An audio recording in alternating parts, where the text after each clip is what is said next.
Olá, pessoal! Estamos aqui então mais um dia. Espero que vocês estejam muito bem. Para quem não me conhece, está aqui pela primeira vez, eu sou a Cristiane Sena, sou educadora infantil, professora de teatro e moro atualmente na cidade de Sydney, na Austrália.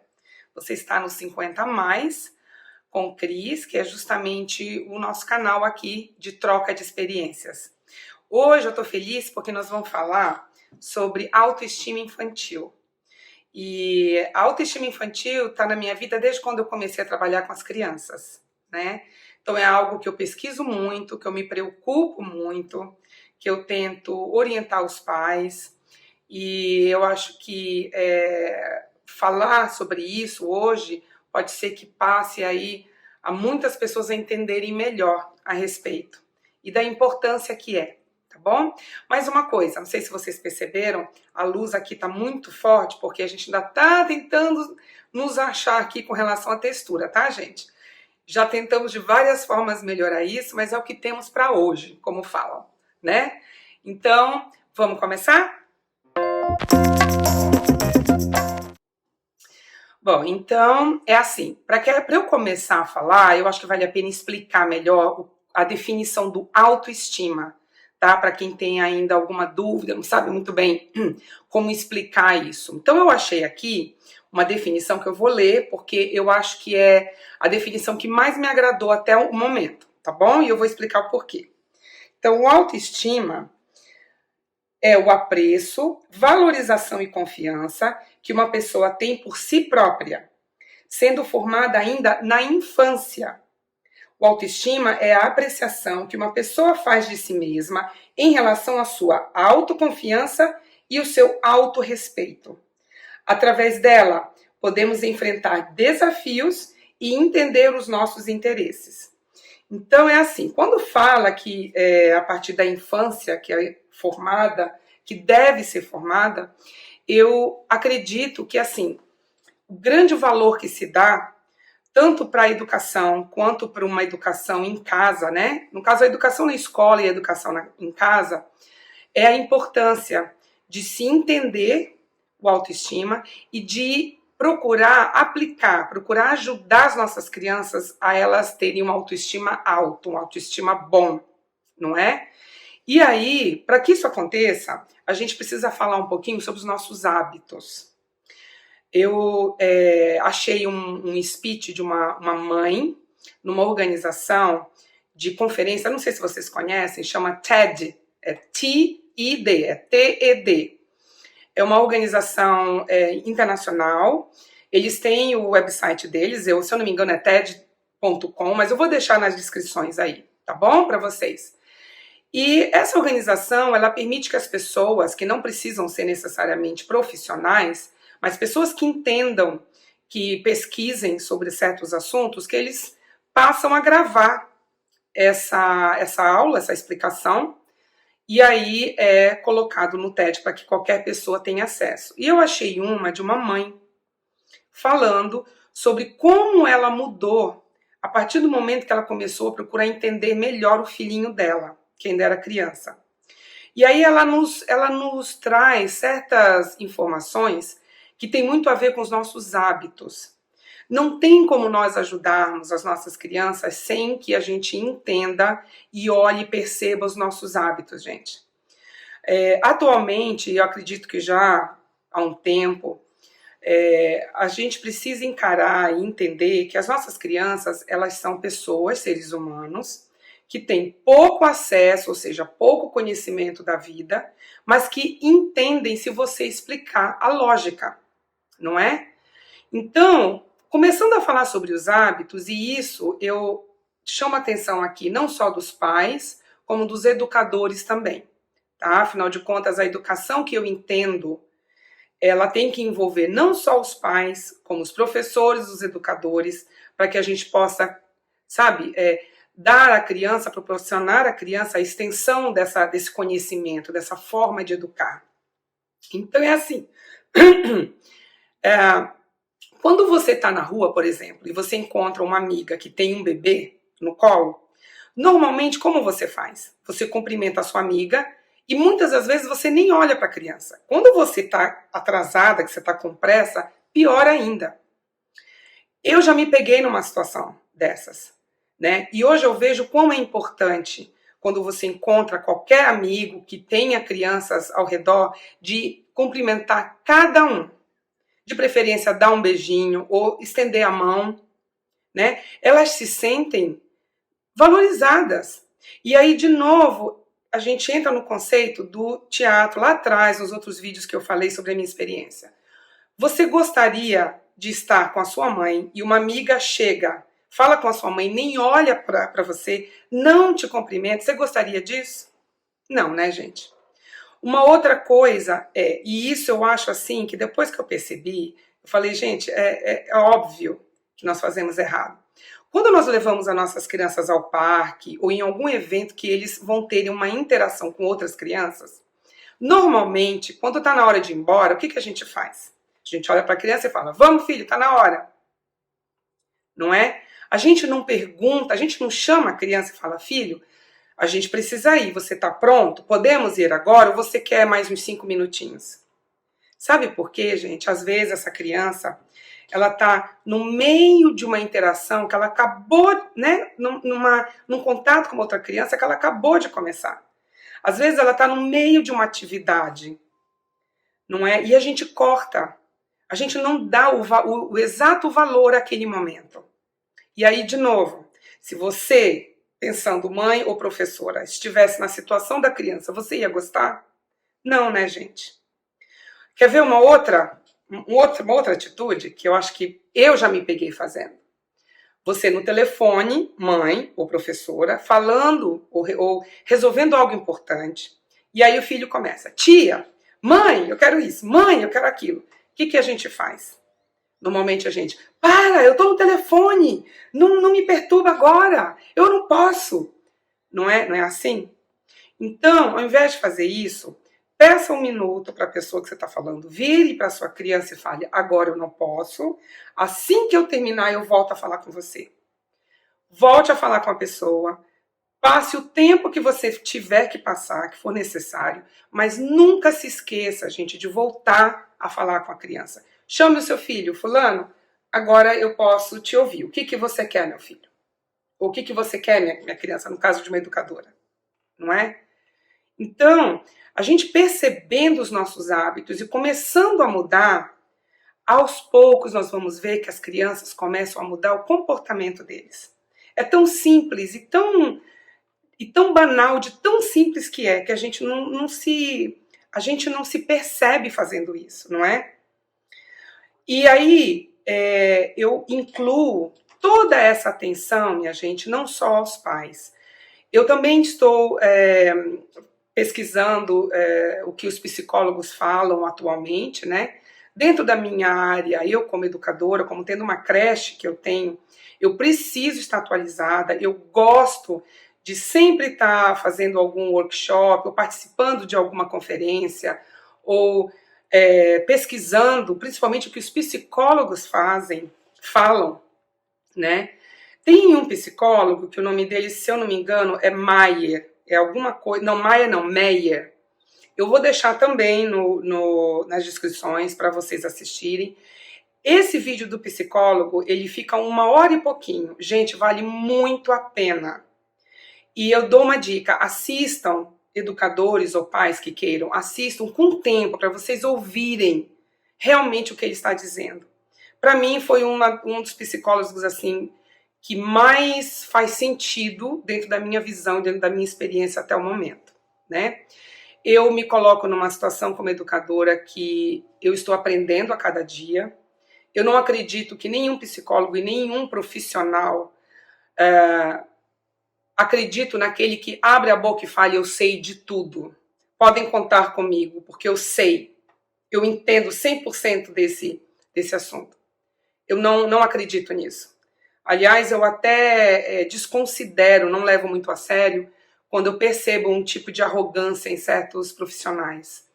Então é assim, a minha visão como educadora, até explicando para vocês um pouquinho como eu trabalho, eu acredito que na minha creche tem que ser a extensão da casa do meu cliente, da minha criança, do meu bebê.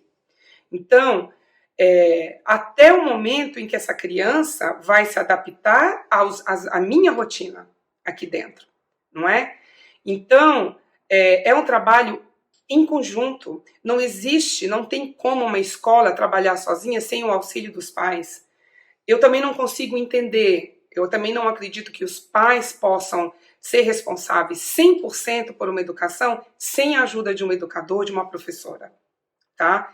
Então, na minha opinião, inclusive, a única diferença que eu tenho para os pais, porque eu não tenho filho, então eu não sou uma mãe, né, eu não tenho filhos meus, mas eu sempre acreditei que a grande diferença entre os educadores e professores dos pais é que os educadores têm a teoria, porque eles estudam para isso, e os pais têm a prática, porque eles vivenciam isso.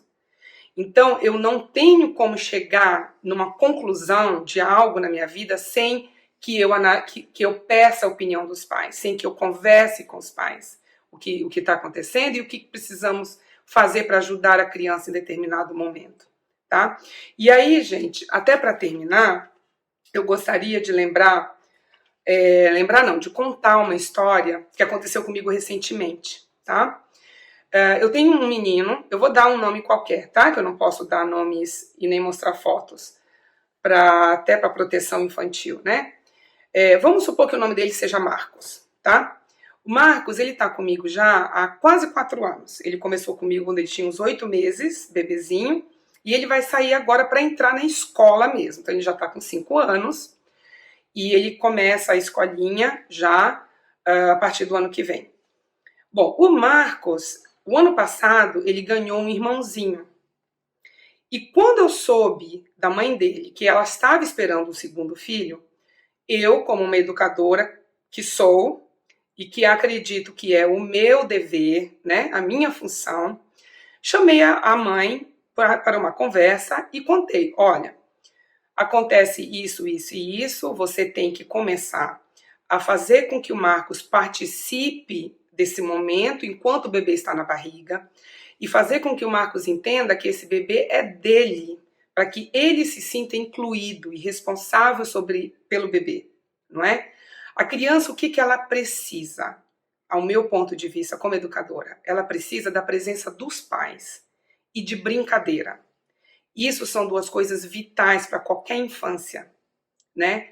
A criança, de novo, eu vou repetir, a criança precisa da presença dos pais e precisa de brincadeira.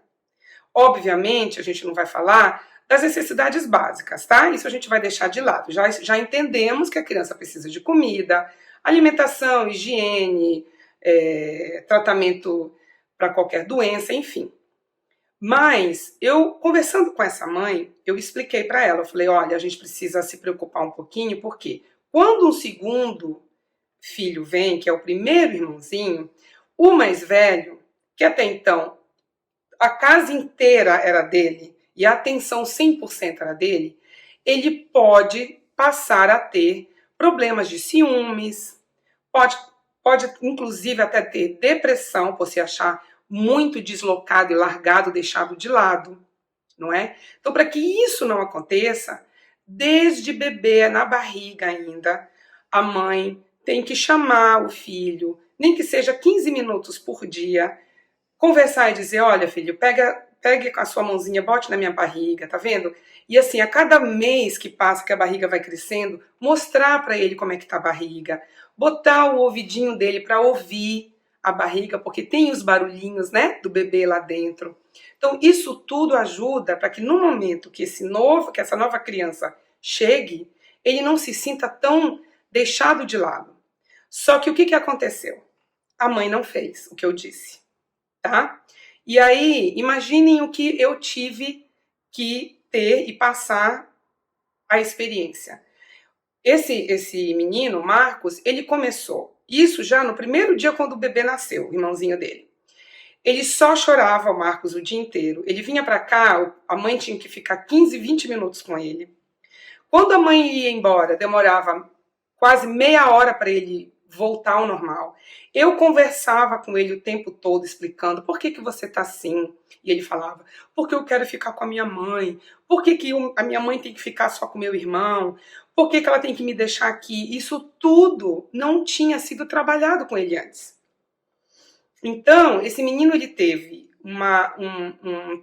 não vou dizer um trauma, mas ele teve uma experiência tão ruim que a mãe quase precisou levá-lo a um psicólogo.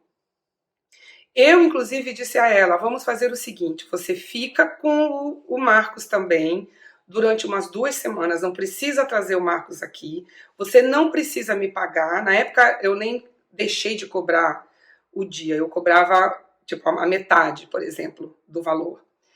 E eu falei, enquanto isso, converse com o Marcos, dê atenção. Na hora que você for lavar, dar um banho no seu bebê, chame o Marcos para ajudar. Na hora que você colocar o bebê para dormir, chame o Marcos para ajudar. Faça com que ele seja participativo. E o mais importante, esse irmãozinho é dele também, não é? Pois ela fez, e eu falei, vamos ver se dá certo. Nem eu sabia, não tinha 100% de tranquilidade, né, de entender que aquilo poderia dar certo. Eu simplesmente achava, pelos meus conhecimentos, que poderia ajudar. E ajudou, não é? Então, ela hoje, os dois vêm ainda comigo, tanto o irmãozinho quanto ele, né, quanto o Marcos. Hoje, a gente conversando, eu e a mãe, ela fala para mim, Cris, deu tão certo que hoje eu chego do trabalho, os primeiros 15 minutos, ou meia hora que seja, são para os meus filhos. Então eu brinco, eu me jogo no chão com eles, eu pergunto o que eles querem brincar, eu dou essa atenção. E isso eles estão se acostumando a ter todos os dias.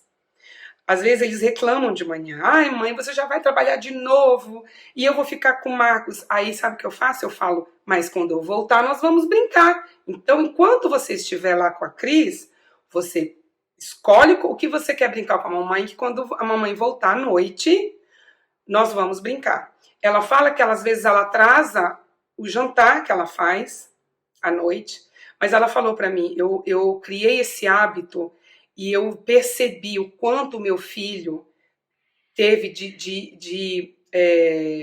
um comportamento muito melhor, como melhorou tudo nele, não é? Então, hoje, o Marcos é uma criança totalmente livre de qualquer tipo de sensação de que ele esteja preterido ou largado, não é? Ou não levado, ele não se sente sem valor, muito pelo contrário. Aqui, né, comigo, desde que as crianças começam a falar, eu tenho o hábito de conversar com eles o tempo máximo que eu posso, seja nos lanches, seja na hora do nosso almoço, onde eu participo, e a gente conversa sobre tudo, sobre a vida, sobre como que é a vida deles na casa deles, como é que foi o final de semana, como foi o final de semana é toda segunda-feira. Eles já sabem, entendeu? Então, gente, é isso. Para terminar, eu contando essa história e toda essa experiência que eu tive até agora, o que eu quero dizer, o que eu quero deixar minha mensagem aqui é o autoestima da criança, a gente ajuda quando a gente mostra para a criança o valor que ele tem, o quão amado ele é. Não é na gritaria, não é chamando atenção, não é? Agora, existem situações e situações, tá, gente? Então, nós temos que achar o equilíbrio. Não dá para nós sermos muito exigentes, muito, como dizer, mais ríspido com as crianças, né? Mas se impor mais com as crianças e não ser afetivo na mesma medida, tá? Então, nós temos que ser afetivos e temos que ser rígidos na mesma medida, não dá para ser diferente, né? Não dá para ser um pai ou uma mãe com muita afeição e não ligar e não dar limite para as crianças. Assim como não dá para ser ríspido demais e não desenvolver a inteligência emocional e o afetivo das crianças. Então, esse meio termo, esse equilíbrio, é que é o mais difícil. E não pensem, pais, que isso é mais difícil para vocês. Isso é difícil para nós também. Então, por isso nós temos que nos unir, né? Então, o que eu peço agora no final, minha gente, é pais, professores, psicólogos, Se quiserem me corrigir, se quiserem agregar algum conhecimento ou algum ponto que vocês acham que vale a pena eu falar, por favor, façam aí os comentários, tá bom? E vamos começar a nos focar um pouquinho mais na autoestima das nossas crianças. Olha, qualquer psicólogo fala, uma criança dos 0 aos 7 anos com autoestima bom, confiante, conversando, olhando nos seus olhos, dando a opinião deles, expressando os sentimentos deles, vai se tornar um adolescente com menos risco de problemas e vai se tornar um adulto mais confiante, mais corajoso, né? Com autoestima bom, sendo até capaz de vir aqui e olhar para a câmera e falar com as pessoas. Por que não? Não é? Então vamos pensar nisso, tá bom? Gente, muito obrigada mais uma vez pela atenção de vocês. Como eu digo, eu estou sempre pesquisando, sempre me inteirando sobre todos esses assuntos, mas o autoestima vai ser vital para todo encontro nosso sobre educação infantil. Tudo que eu for falar aqui eu vou ter que fazer uma conexão no final com a autoestima, que é o que eu acredito, tá bom? Beijo, gente, obrigada mais uma vez, boa semana. Tchau, até lá.